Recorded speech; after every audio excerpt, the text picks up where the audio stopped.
You're listening to the Easy Feed podcast, episode number 68. Common questions parents ask me about feeding kids. Hi there, I'm Karina Savage, and with over 20 years' experience feeding children, including my own, I've learnt all the secrets that busy mums need to get their children eating better and actually enjoying healthy foods. So a huge welcome to the Easy Feed podcast. Hello and welcome back. It's great to have you here. Today I wanted to talk about 5 common questions that parents ask me. And look, we talk about these types of questions all the time inside Nourishing Kids because, these questions come up. But I just wanted to share a little snippet of 5 of these common questions with you because I think it's important to try to cut through the clutter of the online world.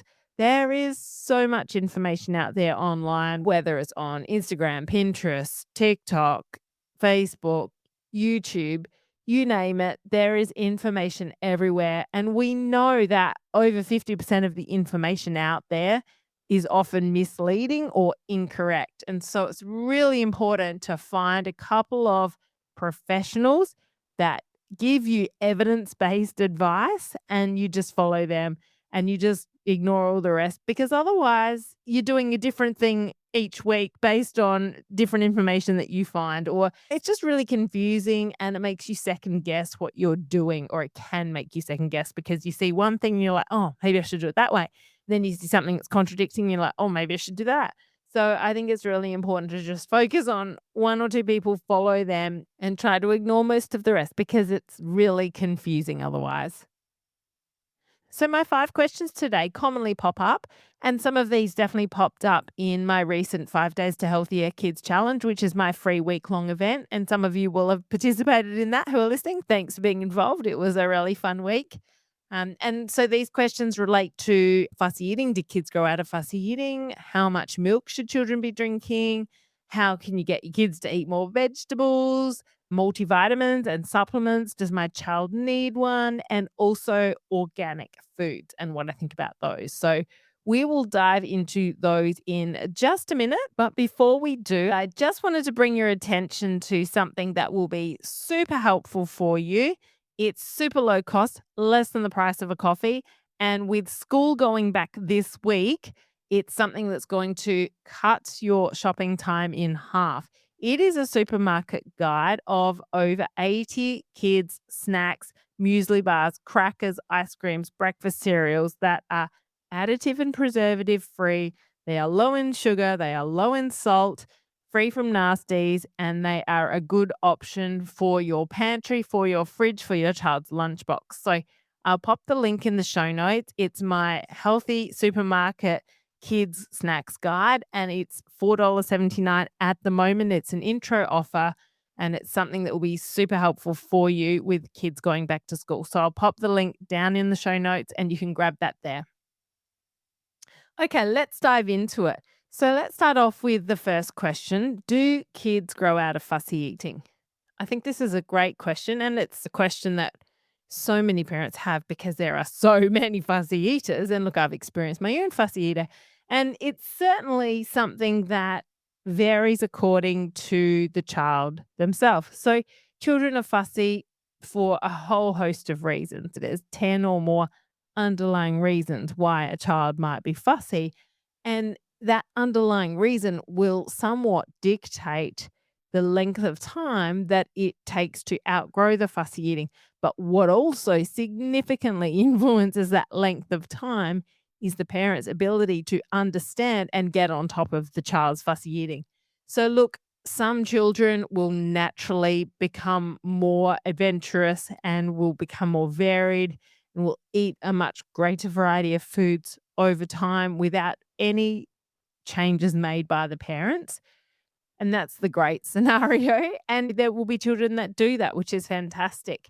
But then there will be children that will get narrower over time. And that's a parent's concern, especially if parents are just grappling with fussy eaters for years and years. And they see their children get narrower and narrower. And they feel like they lose all confidence to manage this fussy eater because everything they've tried doesn't work.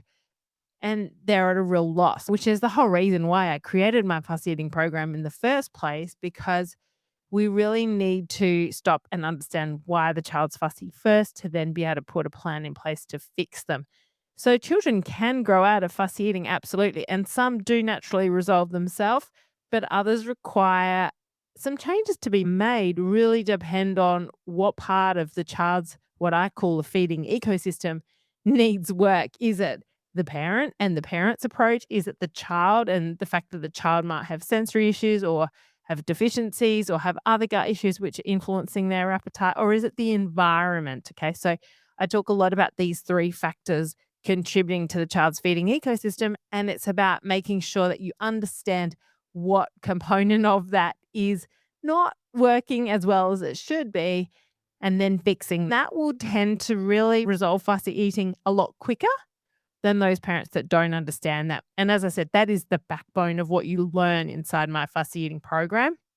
And that's why it's really important to understand that. So kids can absolutely outgrow fussy eating, but it's really about how well they're supported to do. And by that, I'm not meaning that you just throw extra vegetables on their plate or you make a funny face out of their food or you take them shopping and get them to pick out it, because, those basic strategies don't always work. And look, sometimes they do. And don't get me wrong, sometimes these activities definitely do help to plant seeds, but we also need to understand that you've got to get to that root cause first. So yes, my answer is they do grow out of fussy eating, but we also need to look at the big picture and take that 30,000-foot view to work out what's going on and make that outgrowth of fussy eating happen a lot quicker. We also need to remember that children take time to grow and develop and learn about everything in life. And if they're not eating all the colors of the rainbow by the age of 8, who cares, right? They've got 18 years or more to become adults and learn about maturing and learning about everything in life. And so food and eating is no different. So it takes time. A lot of kids do outgrow it. I still meet adults that have fussy eaters themselves now, and they're still fussy. And so some kids won't grow out of fussy eating and they will stay fussy into adulthood. They may slowly expand their intake of foods, but it may be that they're fussy as an adult. Now, look, I guess our goal, and when I work with parents, is to put strategies in place and create an effective feeding plan so that children do grow out of fussy eating. We plant all the seeds that create a real fertile environment so that they grow and expand and bring more foods into their repertoire, because like a seed's not going to grow into a beautiful flower in really toxic soil. You need a really fertile, healthy soil, and you need a really healthy feeding environment for that seed to grow and that child to start eating a greater variety of these foods that we want them to eat. So yes, they can outgrow it, but we just have to put the right strategies in place for them. It's definitely a journey. It's definitely a work in progress. Often we need to lower our expectations as parents, because if our level of expectation of where they should be is too high and where they're actually at is too low, that mismatch creates a lot of stress and anxiety and pressure on us as parents. And so we need to really try to reset our expectations, and that really helps. Okay, moving on to question number 2. How much milk should kids be drinking? I've seen a lot actually in clinic over the past few weeks that are drinking way too much milk. I've seen kids that are drinking over a litre of milk a day. And I've really had to highlight to the parent that's why they're not eating enough of the other foods that are rich in fibre or iron. Now, of course, little ones are going to be drinking more milk because they're babies and toddlers. But by the age of 3, children should have a maximum of a cup or just over a cup of milk per day. 350 mils maximum. And the reason I say this is because past the age of 3, children really don't need milk. Really, we are the only species that consume milk beyond weaning. No other species does this. And in fact, we're not even consuming our own human milk, breast milk. We're consuming another animal's breast milk, cow's milk. Really, at the end of the day, we don't need to be drinking any milk. But if we are drinking it, we need to make sure that our children are not drinking too much milk, because Milk is very satiating, and what that means, it makes us feel very satisfied. It's a rich source of protein, fat, and carbohydrate, and it tastes good to a lot of children, and so they drink it down, and that can really knock off their appetite. So if you have a child that is drinking 500 mils, 750 mils, 2 to 3 to 4 cups of milk a day, that will definitely knock off their appetite, and that will definitely impact their iron levels, their fiber intake, and their intake of plant foods, because the more they're filling up on milk, the less they're eating these other foods, and that can increase risk of iron deficiency, constipation, and risk their gut health, because we know that plant foods are so important for gut health. So if you have a milkaholic, just do a bit of a double check on their total volume. And I'll also at this point say, if your child is then having extra cheese and extra yogurt during the day, that also contributes to them feeling very satisfied. And if at this point you're worried about their calcium intake, let me say this: there's plenty of other sources of calcium that we can provide that are good sources of fiber and iron that can substitute dairy. For example, chia is a brilliant option. It contains fiber, it contains iron, and it's a rich source of calcium. So, a great substitute. We've got tahini, we've got sardines, we've got plenty of other foods that contain calcium. We've got edamame, a beautiful option for children. So, there's plenty of other options that will increase calcium and also increase iron and fiber. So, just be mindful of the milk. Okay, moving on to number 3. How can I get my child to eat more vegetables? So here's 5 top tips for you. Number 1, make it fun. Okay. I'm not saying now throw capsicum around the room, but make it fun. Grab a piece of raw capsicum, crunch into it, squirt them with the juice, get them to do the same thing to you. Making it fun, changing their mindset will make a whole world of difference, because let's be honest, their whole world revolves around having fun. And if you can make food a little more fun, and I'm not saying mess around with food and throw spaghetti bolognese up against the wall, but if you make it a bit more fun, children are much more likely to be engaged and eat food. Okay, number 2, incorporate it into snacks. It takes the pressure off dinner. Okay, so incorporating veggies into snacks, morning tea, afternoon tea platters, incorporating into pesto dips or hummus, all of those opportunities are opportunities to get more vegetables or plant foods into your children. Number 3, get them involved in food preparation. This will help to plant seeds over time. The more they touch, smell, look at food, the more they're likely to engage in eating that food over time. But it might not be for months or years, so be ready for the long haul. Number 4, don't make a fuss. The more you push, the more they'll run. The more we talk about it, the more of a thing it becomes, and the more they will not do it. It's human nature. Okay, so there's my clear message there. Number 5, good role modeling will always make a difference. So always eat healthy vegetables yourself. Show them that you're enjoying it, and this is really important.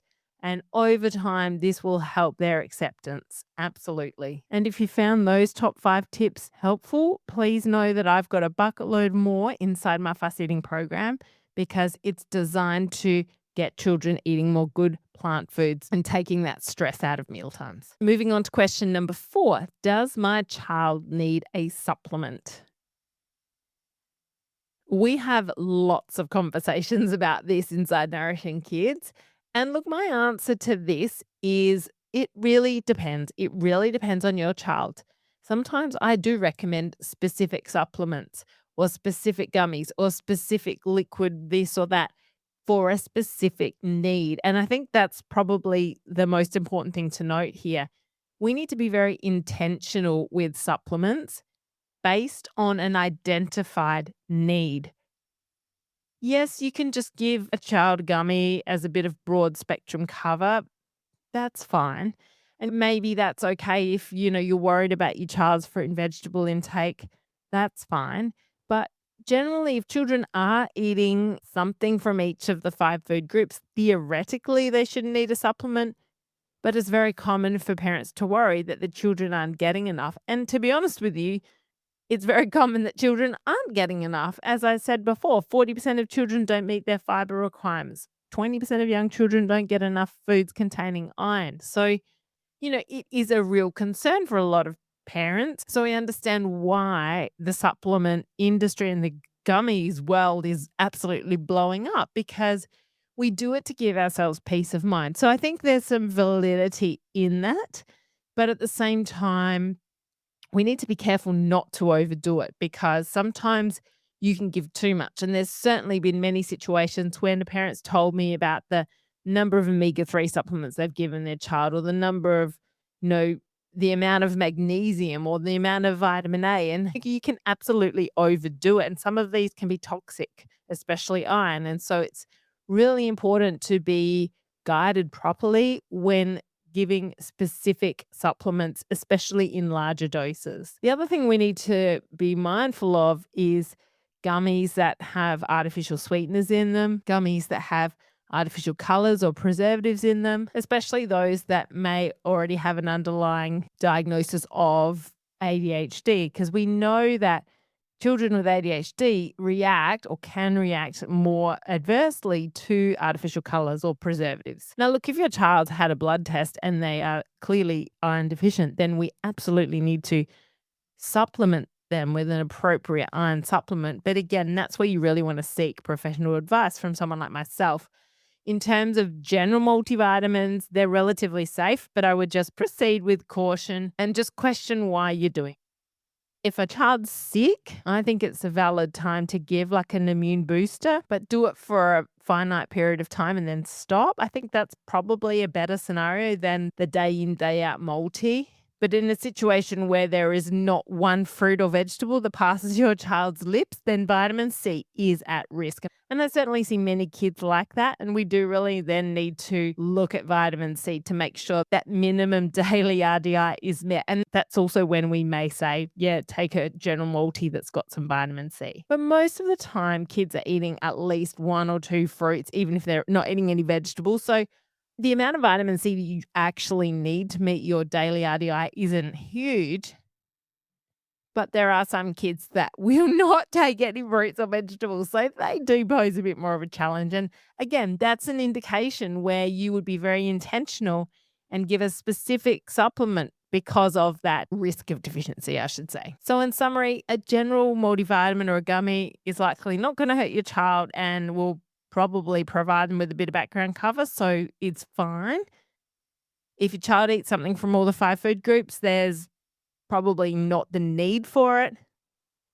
But if there are definitely food groups missing, then yes, we do need to intentionally give them specific vitamins or supplements to fill that nutrient gap. When kids are sick, immune support rich in vitamin C, zinc, echinacea, elderberry, andrographis, those supplements can be helpful, with a caution around andrographis. There has been an allergic reaction to that, so now they have warning statements on immune supplements containing andrographis.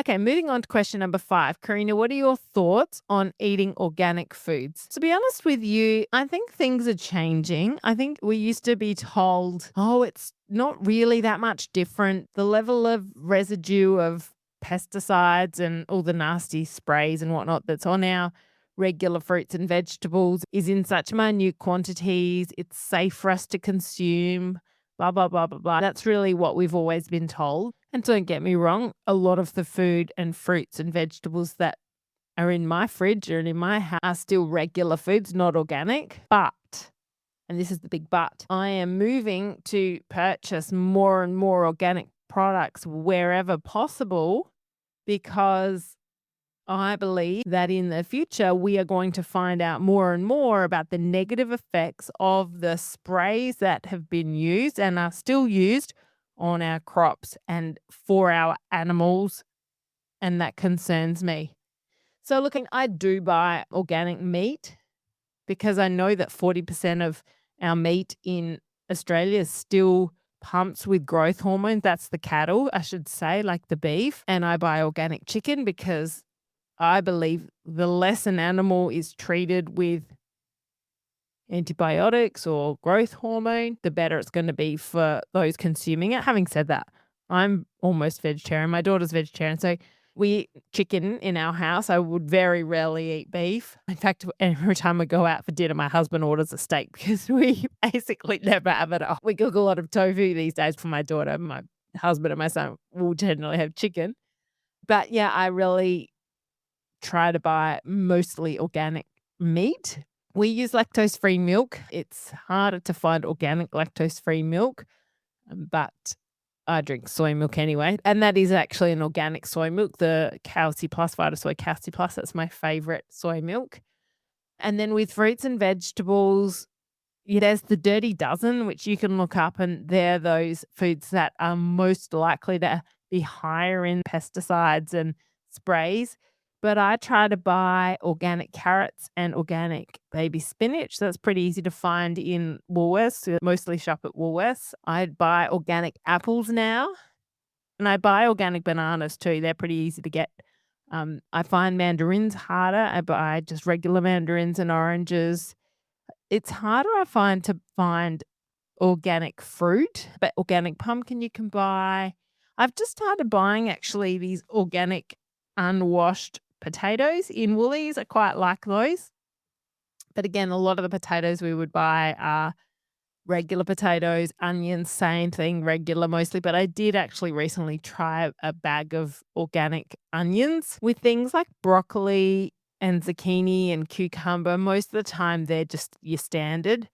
I don't buy the organic versions, but I'm really trying, and especially when the price isn't that much different, I'll try and buy the organic because I believe that food grown in a fertile, rich environment is going to be better food for us than those that are mass produced where chemicals have been sprayed on the crops and the soil is more deplete. So I think really it should be a no-brainer for us to buy organic if the price is reasonable. It's just the problem that the price is usually double or triple for a lot of food. So I think where possible, buy organic, but if it's not possible, just wash your food very well. And I've been seeing some stuff on social media lately about bicarb or baking soda being a great way to remove a lot of those residues and pesticides that may be in invisible amounts on your fruit or vegetables. So soaking it in that and water to remove those. So I haven't done a deep dive into that, but that's definitely something that I've been seeing pop up a lot. So that could be something that you consider, just washing your fruit and vegetables really well so that we're removing anything that's sitting on the surface. The other one is eggs. I'll always try to buy organic eggs where possible. And again, they're more expensive, but if you can do it, great. And if you can't, then do your free range rather than your caged. Okay, I'll wrap it up there. I hope today's Q&A session has been helpful for you. If you've got any questions, then please reach out to me either on Instagram, is Nourish with Karina, my handle, or email me hello@nourishwithkarina.com. I'm always open to ideas or suggestions for podcast episodes. I'm always interested to know what you want to know more about and happy to answer your questions in future podcasts. I wish you a beautiful week. Bye for now.